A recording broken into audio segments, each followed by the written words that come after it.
Bueno, pues estamos en el tema 7.1, que se llama la evolución de la población y de las ciudades, de la sociedad estamental a la sociedad de clases. En concreto es el tema 7, lógicamente, que se titula Transformaciones económicas y sociales del siglo XIX. Las partes del tema pues son tres: la población española en el siglo XIX, las ciudades o evolución urbana y la sociedad de clases, que lógicamente se pasa de la sociedad estamental, del antiguo régimen, a la sociedad de clases durante todo este siglo XIX. La población o demografía del siglo XIX, pues aquí tenemos el modelo que denominamos de la transición demográfica, por la cual tenemos el ciclo demográfico antiguo o régimen demográfico antiguo, que sería en el que estaría España durante el siglo XIX, casi todas sus regiones, salvo Cataluña. Luego observamos como la tasa de natalidad es alta, como estamos viendo aquí en rojo, y la tasa de mortalidad también lo es, ¿de acuerdo? A veces, cuando la tasa de natalidad es menor que la tasa de mortalidad, como podemos observar por la línea verde, pues entonces en vez de un crecimiento de la población se produce un decrecimiento. Ya en la fase de transición demográfica, que es la siguiente, pues observamos como la tasa de mortalidad desciende y se mantiene alta la de natalidad. Y entonces el crecimiento vegetativo pues es alto. Luego la siguiente fase, que esa ya no la estaría España en el siglo XIX. Eso ya sería en el siglo XX. Decrecen ambas tasas. Y luego ya en el ciclo demográfico moderno, pues observamos que también puede haber decrecimiento de la población debido a que la natalidad baja tanto que la mortalidad es mayor. Esto es lo que ocurre ya en el siglo XX y en el XXI. Pero nosotros vamos a centrarnos en el ciclo o régimen demográfico antiguo. Solo Cataluña, como vemos aquí, está en la primera fase de la transición demográfica. El crecimiento demográfico podemos considerar que es lento y moderado. Durante todo el siglo XIX se pasa de 10,5 millones de habitantes a 18,6. El periodo que más se acelera es entre 1820 a 1860. La tasa de natalidad es la más alta de Europa, 34 por 1000, y la alta también tiene una alta mortalidad, pero va disminuyendo poco a poco a lo largo del siglo. Factores de la mortalidad pues son el atraso económico y social que sufre la sociedad española, las pésimas condiciones sanitarias y las hambrunas recurrentes a lo largo de todo el siglo. La esperanza de vida, es decir, la posibilidad que tienen los españoles de vivir máxima, serían de 35 años. Esto no quiere decir que hubiera alguno más, que vivieran alguno más, pero esa era la normalidad. También hay que añadir la elevada mortalidad infantil por problemas en el embarazo de las mujeres y el parto, y las enfermedades infecciosas, que lógicamente no había vacunas porque aún no se habían inventado, y enfermedades endémicas como la viruela que causaban gran mortalidad. La tasa de crecimiento vegetativo es muy baja, en torno al 8%, y más si la comparamos con otros países de nuestro entorno. En cuanto a las migraciones, hay que hablar de inmigración y emigración. Inmigración son las personas que vienen a España y emigración son las personas que se marchan de España. España, hay que decir que durante todo el siglo XIX y gran parte del XX, como ya veremos, es un país de emigración, es decir, hay mucha población española que se marcha a otros continentes o a otras zonas.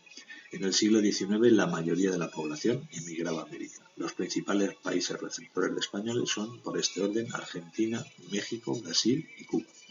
Los últimos años de este siglo XIX del Levante también marchan al norte de África, en torno a Argelia, que era colonia francesa, y desde las zonas interiores rurales a Cataluña, País Vasco y Madrid. A esto se le conoce con el nombre de éxodo rural.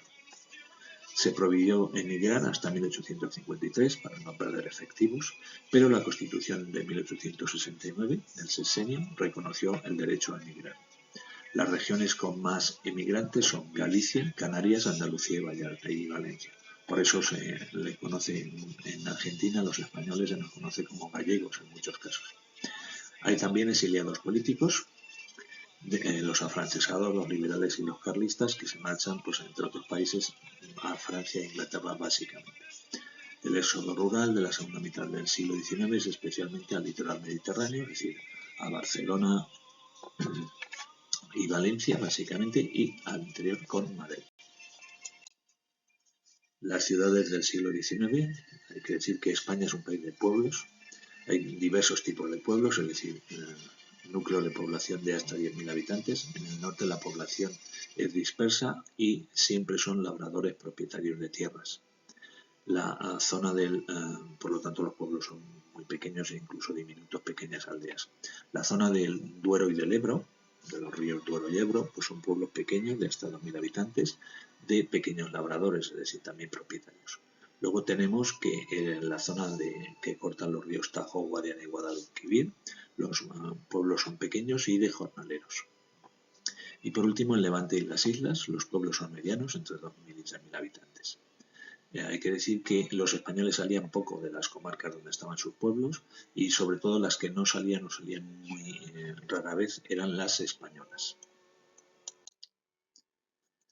Los tipos de ciudades españolas pues son de cabecera de partido, judicial o capitales de provincia, ciudades emergentes costeras como Barcelona, Bilbao y Valencia, y ciudades interiores como Madrid, Valladolid, Zaragoza y Sevilla, aunque Sevilla estaba conectada al mar, pero vamos, podemos considerar como ciudad interior. Las cabeceras de partido, como he dicho, son ciudades de más de 10.000 habitantes que eran cabeceras de partido judicial que en muchos casos coincidían con capitales de provincia, es decir, donde había un juzgado de partido judicial. Hacia finales del siglo XIX y comienzos del XX es el momento de las grandes urbanizaciones de las ciudades españolas. Es un proceso lento, pero sin prisa, pero sin pausa. Y son el momento de los grandes ensanches en las dos principales ciudades españolas.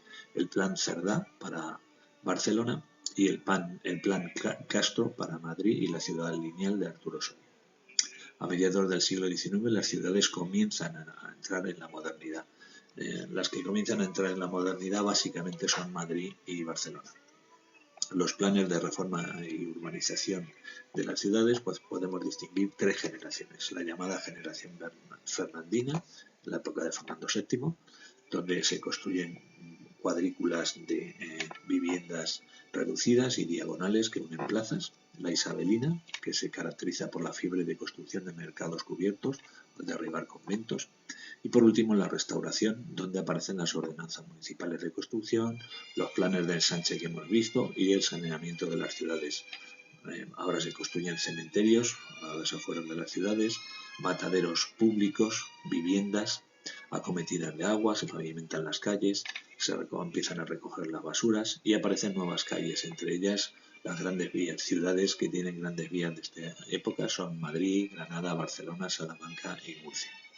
Incluso el nombre de Gran Vía se conserva hoy en estas ciudades. Cada vez mayor concentración de población en algunas ciudades se produce hacinamientos. Entonces hay escasez lógicamente de viviendas y entonces pues varias personas viven en una misma casa. Aparecen las corralas en Madrid y los voladizos y la diferencia entre barrios obreros mucho peor cuidados y muy insalubres frente a los barrios burgueses que son mucho más cuidados, más pavimentados y mucho mejor orientados. Los barrios obreros suelen estar al lado de las fábricas, estaciones de ferrocarril, etc., mientras que los burgueses no. Bien, si nosotros hablamos un poco del vocabulario, pues tenemos que hablar del ensanche, como vemos aquí, en esta zona, justo en la segunda fila a la derecha, todo lo más a la derecha en la parte superior, pero en la segunda fila. Vemos ahí el ensanche de Madrid y abajo el ensanche de Barcelona con las diagonales que hemos dicho entre plazas y las cuadrículas que son pues una especie de cuadrados de construcciones. En el centro suele haber un jardín. Y luego hemos hablado de las Gran Vías. Aquí tenemos la margen superior izquierda, la Gran Vía de Madrid, la construcción. Tenemos a la izquierda lo que es la construcción, donde aparece ahí la palabra cine de la Gran Vía, y luego ya la Gran Vía actual construida, que lógicamente es una calle muy amplia que conecta zonas de la ciudad. Y luego tenemos dos construcciones típicas. En primer lugar, una muy típica de Madrid, que es la Corrala, parte superior derecha, donde aparecen ahí viviendas. En la parte de abajo suelen estar talleres de los habitantes de arriba, y luego pues casas con habitaciones que a veces en el mismo pasillo pues se colocan los servicios de la casa, que tiene que ser compartido. Y luego, bueno, pues aquí vemos las ropas tendidas, etcétera. Y por último, pues los voladizos. Por ejemplo, aquí tenemos una fotografía del Madrid moderno, en donde vemos aquí que en la fachada salen como una especie de habitación superior, ¿verdad? Eso es lo que llamamos voladizo. Hoy día también tenemos voladizos, no de esta magnitud, pero sí con otras características en edificios actuales. Bueno, de la sociedad estamental a la sociedad de clases, pues vemos aquí cómo se pasa de la sociedad estamental del antiguo régimen, donde teníamos privilegiados y no privilegiados. Esto ya lo hemos estudiado en temas anteriores y hemos dicho en qué consiste el privilegio. Pues se pasa aquí en una basada en el nacimiento, como en la sociedad estamental, a otra basada en la riqueza. Según se posea mayor o menor riqueza, pues se estaba en una u otra clase social, y se podía pasar de una a otra dependiendo de la suerte en cuanto a riqueza se tuviera. Aquí tenemos las características de las clases altas y los que eran la alta burguesía, los principales industriales, comerciantes y banqueros, y la nobleza tradicional. Las clases medias, que eran trabajadores cualificados y profesionales liberales, como funcionarios, campesinos con tierras o labradores, pequeños industriales, etc. Médicos, abogados. Y luego las clases bajas, que eran lo que conocemos como el proletariado industrial o los obreros, pequeños campesinos o jornaleros o braceros, y los marginados sociales. La mayoría de la población, pues como vemos aquí, pues por supuesto, eran las clases bajas.